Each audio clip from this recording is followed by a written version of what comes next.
16 minute 22 second. Speaker A N Shamseer ചില സമയത്ത് അങ്ങനെയൊക്കെയാണ്. പ്രതിപക്ഷത്തിന് വാരിക്കോരി സമയം നൽകും. മറ്റൊന്നിനുമല്ല, പൊതുമരാമത്ത് ടൂറിസം വകുപ്പ് മന്ത്രി മുഹമ്മദ് റിയാസിന് അടിക്കുള്ള വടി ആ സ്കോപ്പ് കൃത്യമായി തന്നെ സ്പീക്കർ നൽകുന്നുണ്ടോ എന്നൊരു സംശയം ആർക്കെങ്കിലും തോന്നിയാൽ അവരെ കുറ്റപ്പെടുത്താൻ കഴിയില്ല. ഇതാദ്യമായൊന്നുമല്ല സ്പീക്കർ എ എൻ ഷംസീർ നിയമസഭയിലെ ചടുലമായ നീക്കങ്ങളിലൂടെയൊക്കെ വാർത്തകളിൽ ഇടം പിടിക്കാറുള്ളത്. അതും പലപ്പോഴും ഭരണപക്ഷത്തിന് അടിക്കാനുള്ള വടി കൃത്യമായി കൊടുക്കുകയാണോ സ്പീക്കർ എന്ന സംശയം ഭരണപക്ഷത്തിന് തോന്നുകയാണ്. ഇപ്പോൾ കഴിഞ്ഞ ദിവസം എം.ബി. രാജേഷും സ്പീക്കർ എ എൻ ഷംസീറും നിയമസഭയിൽ പൊരിഞ്ഞ പോര്.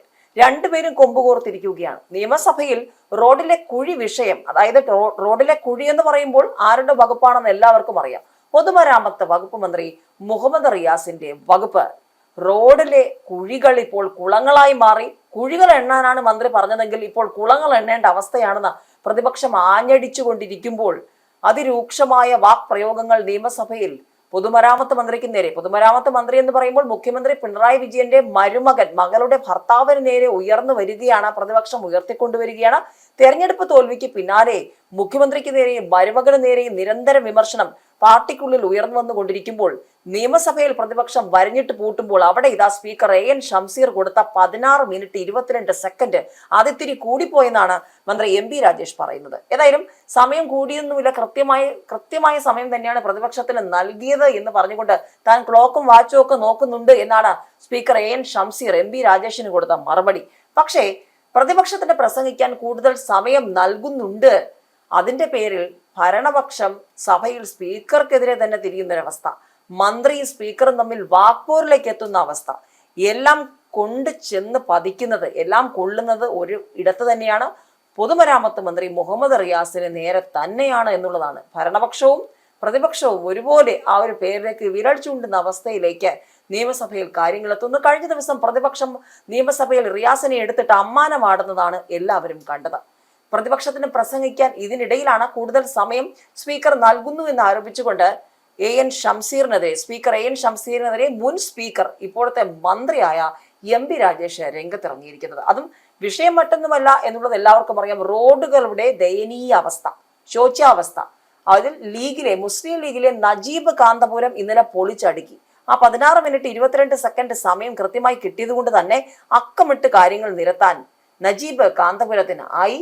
അതിനെയാണ് എം.ബി. രാജേഷ് ചോദ്യം ചെയ്തത്. അതായത് മന്ത്രിമാർ സംസാരിക്കുമ്പോൾ പോലും സമയക്രമം കൃത്യമാണെന്ന് ഉറപ്പാക്കുന്ന സ്പീക്കർ അടിയന്തര പ്രമേയ നോട്ടീസ് അവതരണത്തിന് കീഴ്വഴക്കം ലംഘിച്ച് 16 മിനിറ്റ് 22 സെക്കൻഡ് അനുവദിച്ചെന്നായിരുന്നു എം.ബി. രാജേഷിന്റെ വിമർശനം. ഇതിന് കൃത്യമായി മറുപടി സ്പീക്കർ എ എൻ ഷംസീറും കൊടുത്തിട്ടുണ്ട്. നിയമസഭയിലും നാടകീയ രംഗങ്ങളാണ്. പ്രതിപക്ഷത്തിന് സംസാരിക്കാൻ കൂടുതൽ സമയം നൽകുന്നു എന്ന് ആരോപിച്ചുകൊണ്ട് സ്പീക്കർ എ എൻ ഷംസീറും മന്ത്രി എം.ബി. രാജേഷും തമ്മിലുള്ള തുറന്ന പോര്.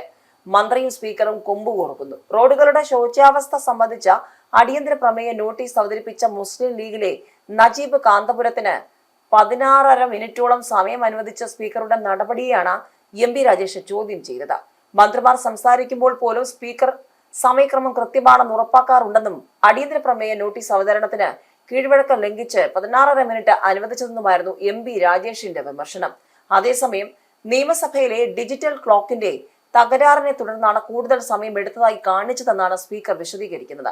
സാധാരണ അടിയന്തര പ്രമേയ നോട്ടീസ് പരിഗണിക്കുമ്പോൾ അനുവദിക്കുന്ന 10 മിനിറ്റ് മാത്രമേ നജീബ് കാന്തപുരത്തിന് നൽകിയിട്ടുള്ളൂ. ഇക്കാര്യത്തിൽ സമയക്രമം കൃത്യമായി പാലിച്ചിട്ടുണ്ടെന്നും തനിക്ക് മുന്നിലെ വാച്ചിൽ സമയം നോക്കുന്നുണ്ടെന്നും സ്പീക്കർ തിരിച്ചടിച്ചു. ഇതിന് പിന്നാലെ അടിയന്തര പ്രമേയ നോട്ടീസിന്റെ രണ്ടാം മറുപടിക്കായി മന്ത്രി പി എ മുഹമ്മദ് റിയാസിനെ സ്പീക്കർ ക്ഷണിച്ചു. ഇതിനിടയിൽ എം.ബി. രാജേഷ് എഴുന്നേറ്റ് ചില കാര്യങ്ങൾ പറഞ്ഞെങ്കിലും സ്പീക്കർ മൈക്ക് അനുവദിച്ചില്ല. ഏതാനും ദിവസമായി നിയമസഭയിലെ ഡിജിറ്റൽ ക്ലോക്ക് പണിമുടക്കിലാണ്.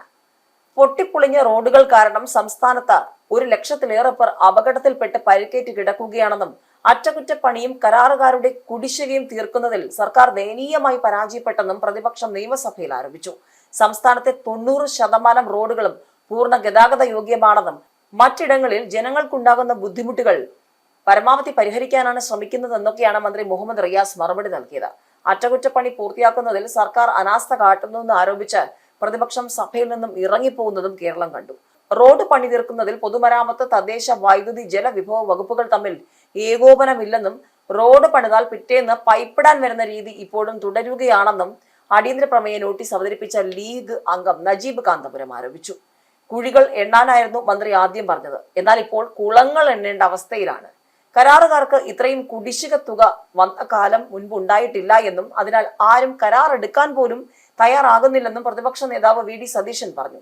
പണിയാൻ പോകുന്ന റോഡിൽ എന്തെങ്കിലും പ്രോജക്റ്റ് ഉണ്ടോ എന്ന് മറ്റ് വകുപ്പുകളോട് ചോദിച്ച് അതും കൂടി പൂർത്തിയാക്കിയിട്ടാണ് റോഡ് പണിയേണ്ടത്. അത് ചെയ്യാത്തത് കൊണ്ടാണ് പണി പൂർത്തിയാക്കിയ സ്ഥലങ്ങൾ കുത്തിപ്പൊളിക്കുന്നത്. ആലുവ പെരുമ്പാവൂർ റോഡ് ജൽജീവൻ മിഷന് വേണ്ടി വാട്ടർ അതോറിറ്റി കുത്തിപ്പൊളിച്ചു. പരാതി ഉയർന്നതോടെ ഈ റോഡ് ഞങ്ങളുടേതല്ലെന്നും വാട്ടർ അതോറിറ്റിയുടേതാണെന്നും പൊതുമരാമത്ത് വകുപ്പ് ബോർഡ് സ്ഥാപിച്ചെന്ന് മാധ്യമങ്ങളിലെ റിപ്പോർട്ടും ചിത്രവും ഉയർത്തിക്കാട്ടി സതീശൻ പറഞ്ഞു. റോഡുകളുടെ നിർമ്മാണത്തിനും അറ്റകുറ്റപ്പണികൾക്കും ശാസ്ത്രീയ മാർഗങ്ങളാണ് അവലംബിക്കുന്നതെന്നും ഡിഫക്റ്റ് പീരീഡ് ഉൾപ്പെടെയുള്ള കാര്യങ്ങളുടെ നിരീക്ഷണത്തിന് MLA-മാർക്ക് കൂടി അവസരമുണ്ടാകുമെന്നൊക്കെയാണ് മന്ത്രി പറയുന്നത്. പണി നടക്കുന്ന ദേശീയപാതയിൽ ജനങ്ങൾക്കുണ്ടാകുന്ന ബുദ്ധിമുട്ടുകൾ പരിഹരിക്കാൻ ദേശീയപാത അതോറിറ്റി അധികൃതരുടെ യോഗം വിളിച്ച് നടപടികൾ വേഗത്തിലാക്കിയെന്നും മന്ത്രി റിയാസ് മറുപടി പറയുന്നുണ്ട്. ഏറെ പരാതികൾ ഉയർന്ന തൃശൂർ കുറ്റിപ്പുറം റോഡിന്റെ കാര്യത്തിൽ ഉൾപ്പെടെയുള്ള കാര്യങ്ങളിൽ കഴിഞ്ഞ ആഴ്ച ജനപ്രതിനിധികളുടെയും ഉദ്യോഗസ്ഥരുടെയും യോഗം വിളിച്ച് പരിഹാര നടപടികൾ വേഗത്തിലാക്കി. ജലവിതരണത്തിന് പൈപ്പ് ലൈനുകൾ സ്ഥാപിക്കാനായി റോഡുകൾ കുഴിക്കേണ്ടി വരുന്നുണ്ട്. ഇവ പൂർവ്വസ്ഥിതിയിലാക്കുന്നത് ഫലവത്താകാറില്ല. അതിനാൽ പുനഃസ്ഥാപനം പൊതുമരാമത്ത് വകുപ്പ് തന്നെ ചെയ്യും. സംസ്ഥാനത്ത് 16,850 കിലോമീറ്ററോളം റോഡ് BMVC നിലവാരത്തിൽ പണിത് കഴിഞ്ഞു. 3 വർഷം കൊണ്ട് സംസ്ഥാനത്തെ പകുതി റോഡുകൾ ഈ നിലവാരത്തിൽ എത്തിക്കാനായെന്നും മന്ത്രി പറഞ്ഞിരിക്കുകയാണ്.